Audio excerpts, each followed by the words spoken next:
नमस्कार, आपका स्वागत आपके खुद के YouTube चैनल पर। मेरा नाम है कुलदीप और मैं यहाँ से लेकर आता हूँ प्रभु के चमत्कार, हंसी मजाक की कहानियाँ और भूत प्रेतों की सच्ची घटनाएं।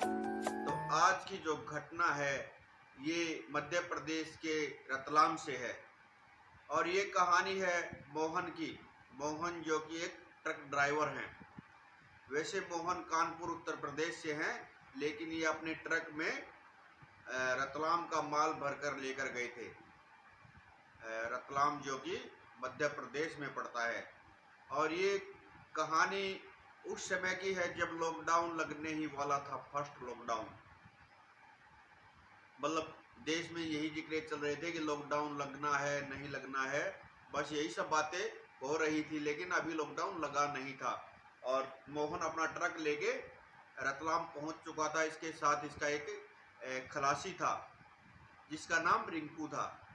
खैर रिंकू की बातें इसमें ज़्यादा नहीं है कहानी में, तो वैसे इसका नाम रिंकू था, फिर भी मैं आपको बता देता हूँ।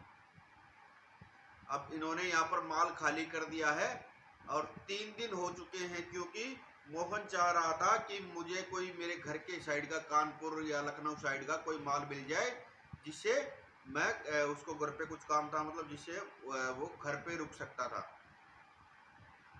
और इधर का भी कोई माल नहीं मिल रहा था, तो 3 दिन इनको वहाँ ट्रांसपोर्ट पे खड़े हो गए थे। अब एक दिन रिंकू जो इसका खलासी था मोहन का, उसने कहा कि रतलाम में जो है मेरी सिस्टर है रहती है, अगर आप कहें तो मैं उनसे मिलने चला जाऊं। वैसे भी अभी गाड़ी तो हमारी लोड हो नहीं रही है। तो मोहन ने कहा हाँ तू जा सकता है, सुबह चला जाना और शाम तक या कल सुबह तक वापस आ जाना, और अगर बीच में ज़रूरत पड़ी तो मैं तेरे पास कॉल कर दूंगा। तो रिंकू वहाँ से चला गया। अब मोहन अकेला गाड़ी पर रह गया था।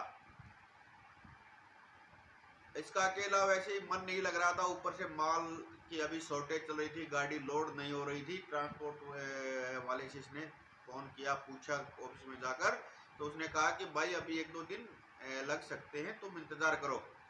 अगला दिन हुआ, रिंकू शाम तक नहीं आया, तो इसने मोहन ने रिंकू के पास फ़ोन किया, अरे तू आया नहीं?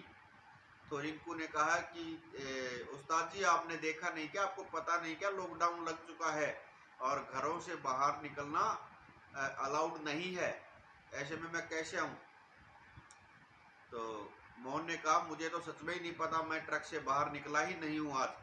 जब इसने बाहर निकल कर देखा तो वास्तव में मार्केट पूरी बंद थी, सभी दुकानें, सभी घर बंद हो चुके थे। और लॉकडाउन का समय तो आपको पता ही है कि उस समय कैसा माहौल हो गया था।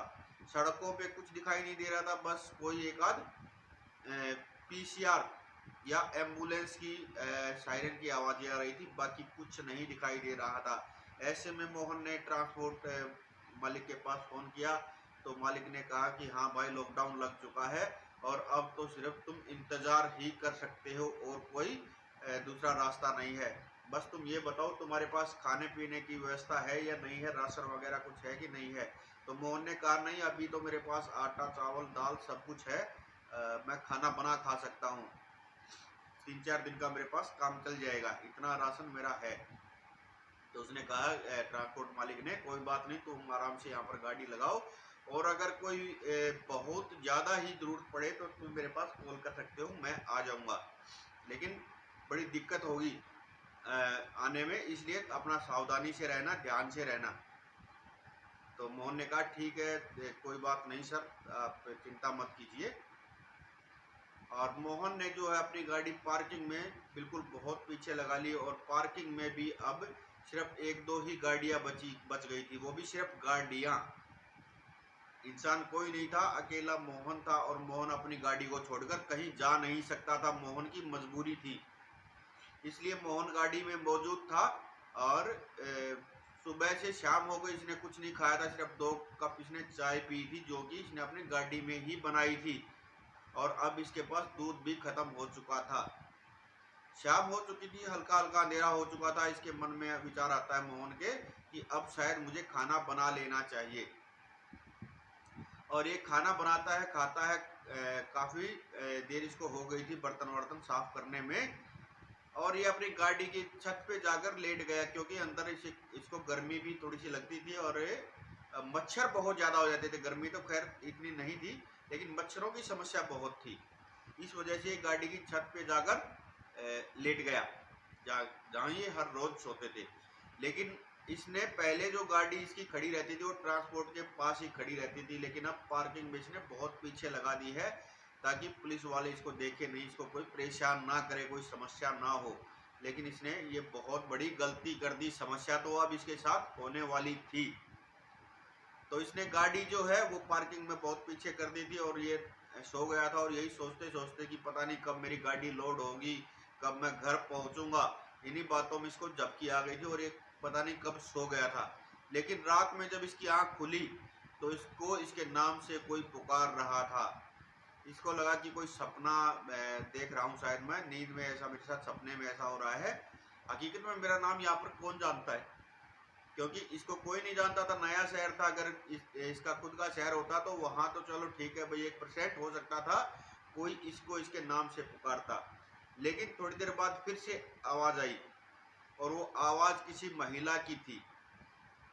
जब इसने नीचे झांक कर देखा तो इसके कैबिन के पास कोई महिला, गाड़ी के कैबिन के पास कोई महिला खड़ी थी। इसने बगैर उठे लेटे लेटे ही उससे पूछा कि आप कौन हैं और आप मेरा नाम कैसे जानती हैं। तो उसने कहा कि मैं आपको जानती हूँ मोहन, क्या आप नीचे आकर मेरी मदद कर सकते हैं। तो इसने पूछा कि आपको क्या मदद चाहिए। उस महिला ने कहा कि मेरा बच्चा एक गड्ढे में गिर गया है और मैं उसे निकाल नहीं पा रही हूँ, मैं बहुत परेशान हूँ, क्या तुम मेरी मदद कर सकते हो मोहन। अब बच्चे का नाम सुनकर इसको भी तरस आ गया और इसने बगैर कुछ सोचे गाड़ी से नीचे उतर गया और कहा, कहाँ है तुम्हारा बच्चा। वो महिला आगे आगे चल पड़ती और ये पीछे पीछे काफी दूर जाने चले गए थे। फिर इसने पूछा कि अरे कहाँ है तुम्हारा बच्चा, बताओ ना। तो उस महिला ने कुछ नहीं कहा और वो चलती गई। मोहन उसके पीछे पीछे चल रहा था। इसके मन में ऐसा कोई विचार अभी तक था नहीं कि ऐसा कुछ भी हो सकता है। करीब 1 किलोमीटर के आसपास ये आ चुके थे। मोहन बहुत परेशान हो चुका था। उसने कहा कि कहाँ है तुम्हारा बच्चा, है भी कि नहीं है, तुम क्या बकवास कर रही हो। जब इस महिला ने पलटकर मोहन की तरफ देखा तो मोहन के पैरों के नीचे से जमीन निकल गई थी। मतलब इसकी चीख निकल गई थी इतनी जोर से, लेकिन उस चीख का भी कोई फायदा नहीं था, क्योंकि लॉकडाउन था, बाहर तो कोई निकल ही नहीं सकता था। और दूसरा, ये महिला इसको जंगल में लेकर आ गई थी और इसकी चीख इसलिए निकली क्योंकि उसका चेहरा इतना डरावना था। उसके चेहरे पे मांस जैसे सूख चुका हो, मतलब हड्डियां दिख रही थी चेहरे पर, और आंखें उसकी मतलब बहुत अंदर घुसी हुई थी, और हाथों के नाखून भी काफी इसके बढ़ चुके थे। और वो मन ही मन कुछ बोले जा रही थी और जोर जोर से हंस रही थी। मोहन अब ना हिल पा रहा था ना डुल पा रहा था। हाँ, उसके हाथ पैर काम नहीं कर रहे थे, लेकिन आंखें और दिमाग बराबर काम कर रहा था। उसको देख वो कंटिन्यू रहा था, लेकिन कुछ कर नहीं पा रहा था। उस महिला ने शायद उस पर कुछ क्रिया करनी शुरू कर दी थी। महिला क्या, मतलब वो प्रेत, चुड़ैल, पिशाचनी जो भी थी, उसने मतलब इस पर कोई क्रिया करनी शुरू कर दी थी। अब मोहन ना हिल पा रहा था ना डुल पा रहा था, और वो जैसे जैसे इसके नजदीक आ रही थी, मोहन की डर के मारे हालत बुरी होती जा रही थी, लेकिन ये कर कुछ नहीं पा रहा था। जैसे ही उस महिला ने, उस प्रेत ने मोहन के गले पर हाथ लगाया तो वो एकदम से जोर से चीख पड़ी और दूर जाकर गिरी, क्योंकि मोहन के गले में एक बालाजी का लॉकेट था जो बचपन से इसके गले में था। इसकी माँ ने कभी इसको पहनाया था। और जैसे ही वो गिरी है और उसकी हालत बहुत बुरी हो गई, चीखें मार रही है वो, मोहन एकदम से वहां से भाग लेता है। इतने बुरे तरीके से ये भागता है कि इसने मतलब पीछे मुड़ के भी नहीं देखा। जब ये अपने गाड़ी के पास आ गया तब इसने पीछे मुड़कर देखा है कि कहीं वो हमारे पीछे तो नहीं आ रही है, कहीं वो मेरा पीछा तो नहीं कर रही है। लेकिन पीछे कुछ नहीं था। इसने तुरंत ही गाड़ी में बैठा, गाड़ी स्टार्ट की और ट्रांसपोर्ट के सामने मेन रोड पर ले जाकर इसने गाड़ी खड़ी कर दी, बगैर ये सोचे कि अब चाहे मुझे पुलिस पकड़े या डॉक्टर पकड़े, चाहे कोई भी पकड़े, लेकिन मैं वहां नहीं जाऊंगा पार्किंग में। और अगर यहाँ भी वो आई तो मैं गाड़ी यहाँ से भी आगे और दौड़ा दूंगा, चाहे मेरा कुछ भी हो। लेकिन पूरी रात निकल गई, ऐसा कुछ नहीं हुआ। जब इसने ट्रांसपोर्ट मालिक के पास सुबह फ़ोन किया तो उसने कहा कि तुझे किसने बोला था उस पार्किंग में जाने के लिए, तेरे को पता उस पार्किंग में गाड़ी जरूर खड़ी होती है लेकिन कोई रुकता नहीं उस पार्किंग में, तूने बहुत बड़ी गलती की और अब यहाँ से हिलना भी मत, इस जगह से गाड़ी को अपने हिलाना मत, बस तुम पता नहीं कैसे बच गए।